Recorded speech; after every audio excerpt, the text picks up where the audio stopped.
अस्सलाम वालेकुम व्यूवर्स। आज हम फ़िज़िक्स क्लास 9 के चैप्टर नंबर 4 जो है इसके न्यूमेरिकल जो है सॉल्व करेंगे। उसमें फ़र्स्ट न्यूमेरिकल है to open a door, force of 15 newton जो है इसके ऊपर अप्लाई कर की जा रही है 30 newton to horizontal.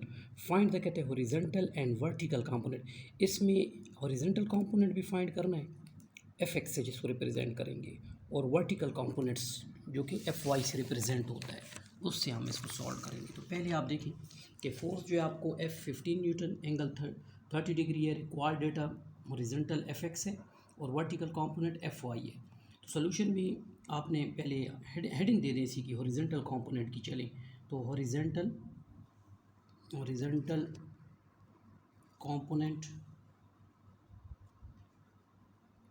Horizontal component जो आपने निकालना है एफ एक्स। चले इसको एफ एक्स से रिप्रेजेंट किया हुआ है चूँकि, तो आपको पता है कि एफ एक्स जो होता है, एफ एक्स बराबर होता है एफ कॉस थीटा के। तो यहाँ पे एफ एक्स जो है वो आपके पास आ जाएगा, चूँकि डायरेक्शनल क्वांटिटी है तो यहाँ पे लगाएं। फोर्स जो है आपको कितनी दी हुई है 15 न्यूटन, तो 15 कॉस जो है 30 डिग्री, यहाँ पे एंगल आपको कितना दिया हुआ है 30 डिग्री।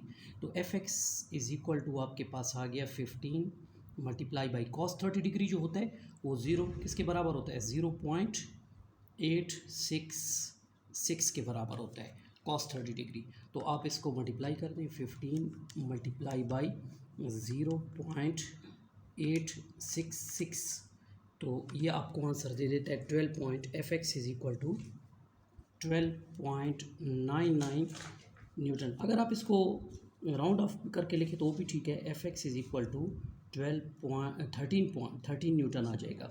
ये आपके पास आ गया एफ एक्स। इसी तरह अगर आपने एफ वाई निकालना है तो इसकी भी आप हेडिंग दे सकते हैं कि वर्टिकल कंपोनेंट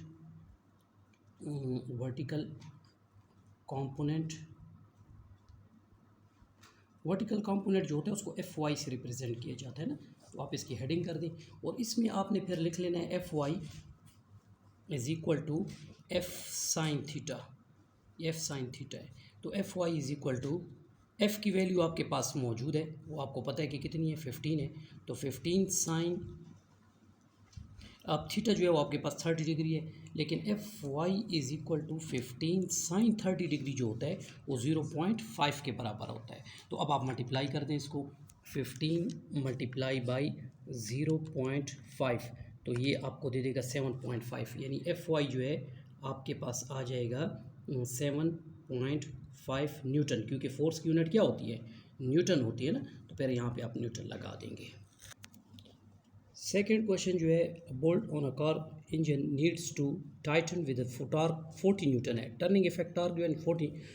कहते हैं कि you use 25 centimetre long wrench इस्तेमाल कर रहे हैं, pull to the end of the wrench perpendicularly, how much force do you have to exert, यानी फोर्स इसमें आपने कितनी लगानी होगी। तो इसको भी सॉल्व करते हैं, देखते हैं कि इसमें कितनी आती है। तो ये आपके पास रिक्वायर्ड है फोर्स, तो हम बाय द, या ये लिख लें एज वी नो दैट कि फार्मूला आपके पास है कि टॉर्क जो होता है वो बराबर होता है R cross F cross R भी लिख सकते हैं, आर क्रॉस एफ भी लिख सकते हैं, कोई फ़र्क नहीं पड़ेगा। तो अच्छा आपके पास ये हो गया, तो यहाँ पे टर्निंग इफेक्ट टॉर्क है, तो torque is equal to R F sine theta के बराबर आ जाएगा, साइन थीटा। तो आपने निकालना क्या है फोर्स, तो ये दो कंपोनेंट मल्टीप्लाई में उधर जाके डिवाइड हो जाएंगे। तो ये कंपोनेंट आप एफ इज़ इक्वल टू, ये आपके पास आ जाएगा torque divided by R sine theta. चूँकि ये परपेंडिकुलरली है तो साइन 90 डिग्री होता है, साइन 90 डिग्री, और वो बराबर होता है 1 के। तो F is equal to turning effect torque जो है वो आपके पास कितना है 40, और ये आपके पास आ गया 0.25 मल्टीप्लाई बाई 1, क्योंकि साइन 90 मैंने आपको कहा कि यहाँ पे पुट करें तो 1 आता है। तो एफ़ इज़ इक्वल टू ये आपके पास आ जाएगा 40 डिवाइडेड बाई 0.25। तो कैलकुलेटर पे इसको आप डिवाइड करके चेक कर लें कि 40 divided by 0.25 is equal to 160। तो फोर्स आपके पास कितनी आ गई, फोर्स आपके पास आ गई, चूँकि ये डायरेक्शनल क्वांटिटी है तो ये आपके पास आ गई 160 न्यूटन।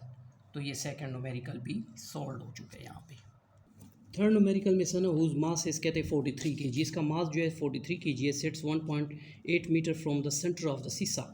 फैज़ हुज कहते हैं कि हुज मास इस 52 kg है, इसको अब वांट्स टू बैलेंस, इसको यानी दोनों किस तरह बैठेंगे सीसा पे कि एक दूसरे को बैलेंस कर लें। फॉर हाउ फॉर डिस्टेंस इसका कितना रखें, सेंटर ऑफ द सीसा शुड बी फैज़, अब फैज़ कितने डिस्टेंस पे बैठेगा। तो अब ये आपके पता है R2 यानी कि आपके पास अननोन है, यहाँ के जो डिस्टेंस आप लिख लें कि ये R2 जो है ये आपके पास अननोन है, ये R1 आपको डिस्टेंस जो है ये इन्होंने दिए हुए हैं। तो आप इसमें अकॉर्डिंग टू ये लगा लें, according to second condition of equilibrium, second condition of equilibrium,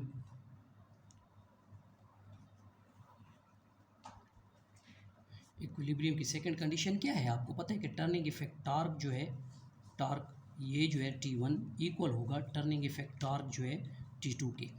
अब आपके पास जो है टार्क का फार्मूला आपको पता है कि ये R होता है R क्रॉस F और is equal to R cross F, लेकिन यहाँ पे टर्निंग इफेक्ट टार्क R1 है तो ये R1 होगा और ये F1, ये R2 है तो ये F2 होगा। तो इसको हम इस तरह भी लिख सकते हैं कि R F sine theta, R F sine theta is equal to R1 F1 sine theta, और यहाँ पे भी R1 F1 साइन थीटा। तो ये कैंसिल कर दें तो ये आ जाएगा R1 F1 is equal to R2 F2। तो अब आपको पता है कि F is equal to W होता है और W is equal to mg होता है। तो यहाँ पे आप R1 W1 कर दें, W1 is equal to R2 multiply W2 कर दें, क्रॉस 2 कर दें। तो यहाँ पे अब आपके पास आ जाएगा R1 और यहाँ पे फिर आप पुट कर सकते हैं M1G is equal to R1 M2G। तो यहाँ से जी भी कैंसिल कर दें तो ये आ गया R1 multiply M1 is equal to R2 multiply M2। तो आपने मालूम क्या करना है, डिस्टेंस फेस का मालूम करना है। तो R2 जो है ये आपके पास इक्वल हो जाएगा, इसके साथ मल्टीप्लाई में उधर जाकर डिवाइड हो जाएगी term, R1 multiply by M1 divided by R2, ये R1 multiply by M1 divided by M2, यहाँ पे आपके पास M2 आ जाएगा। अब इसमें आप वैल्यू पुट कर दें, यानी कि R1 जो है आपके पास कितनी है, 1.8 है, यहाँ पे आप 1.8 लगाएं, मल्टीप्लाई बाई M1 मास 1 कितना है 43 है, यहाँ पे 43 लगा दें, divided by M2 mass M2 आपके पास है 52। तो अब आप इसको कैलकुलेटर कर लें, 1.8 मल्टीप्लाई बाई 43 इक्वल टू जो आंसर आ गया, इसको डिवाइड कर दें 52 पे, तो ये आपके पास आ गया 1. R2 जो डिस्टेंस है उसका वो है 1.4 ही, बस चूँकि नेगलेक्ट करते हैं तो 1.5 कर लें इसको, 1.5 मीटर के डिस्टेंस पर ये होगा। क्वेश्चन नंबर 4 जो है इसमें the two kit of weighing दिए हुए 300, देखिए W1 भी दिया है W2 भी दिए 350 न्यूटन, यानी कि इसको अगर मैं यहाँ पे शो करना चाहूँ तो ये इसको आप एक लाइन पे पेवेट्स पे लेकर आएँ तो W1 है ये आपके पास और ये W2 है आपके पास, ये W2 है और ये W1 था। तो अब कहते हैं कि सेंटर O है यहाँ से, तो यहाँ से यहाँ तक का जो डिस्टेंस है, ये टोटल डिस्टेंस जो है ना उसने आपको दिए हुए कि 6 मीटर है यहाँ से यहाँ तक। तो डेफिनेटली ये 3 मीटर जो है यहाँ पे है, 3 मीटर यहाँ से यहाँ तक का डिस्टेंस है और 3 मीटर का जो डिस्टेंस है वो यहाँ से यहाँ तक, पॉइंट से सेंटर से यहाँ तक, यानी कि इक्वली डिस्टेंस है। और कहते हैं कि थर्ड किट जो है जो 250 वेट है उसका, उसको कितने फासले पे यहाँ पे आप लगाएंगे W3 को, यानी कि यहाँ पे इसका मोमेंट आर्म R3 जो है वो आपके पास अननोन है, मोमेंट आर्म जो R3 है वो अननोन है। आप चेक करते हैं कि इसमें R3 जो है कितने डिस्टेंस पे होगा, कितने डिस्टेंस पे उसको बिठाया जाएगा। तो अब आप ये देख लें कि आपको ये दिए हुए, तो ये डिस्टेंस जो आपके पास है ना यहाँ से यहाँ तक, इसका ये डिस्टेंस आपने फाइंड करना है कि यहाँ से पॉइंट से ये कितने डिस्टेंस पे रखा जाएगा। तो आपको पता है कि फार्मूला आपको आता है कि according to principle of equilibrium भी कह सकते हैं या law of principle of equilibrium, या फिर आप कंडीशन टू इक्विलिब्रियम या टर्निंग इफेक्ट टॉर्क T1 जो है इसमें प्लस T3 जो है वो ऐड हो जाएगा, इज इक्वल टू वो T2 के बराबर होगा। तो ये आपके पास किस, इसको हम चूँकि अभी डी से रिप्रेजेंट किए हुए हैं तो इसको हम D1 कह देंगे, D1 multiply by W1 plus इसको D3 मल्टीप्लाई बाई W3 कह देंगे, is equal to D2 multiply by W2 कह देंगे। तो अब आप डिस्टेंस D1 जो है वो आपके पास 3 मीटर है तो 3 लगा दें, वेट W1 का आपके पास 300 है तो यहाँ पे 300 लगा दें, प्लस D3 तो मालूम करना है आपने, इसी तरह लिख दें, और वेट W3 का जो है वो 250 है, वो 250 यहाँ पे लगा दें।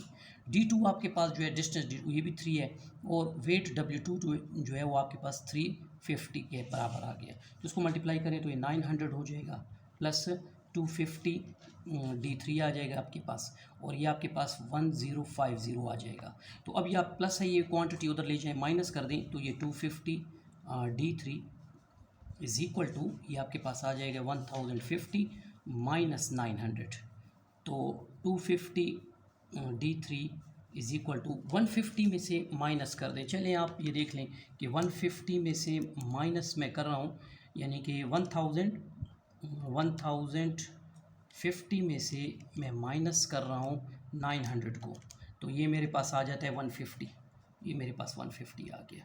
तो D3 में जो मल्टीप्लाई में उधर जाके इस टर्म को मैं डिवाइड कर दूंगा, D3 is equal to 150 divided by 25, तो D3 जो है वो आपके पास आ जाएगा 150 डिवाइडेड बाई कर दूंगा 25, तो 25 पे 25 नहीं, ये 250 था, 250 पे डिवाइड कर दूंगा, डिवाइडेड बाई 250, इस 250 पे डिवाइड करूँगा तो 0.6, ये आंसर आ गया इसका 0.6 मीटर। तो यहाँ पे आप देख लें कि आंसर आपके पास सारे कंप्लीट आ गए हैं। अगर ये आपको वीडियो अच्छी लगी तो इसको शेयर भी करें, सब्सक्राइब भी करें। ओके जी, अल्लाह हाफिज़।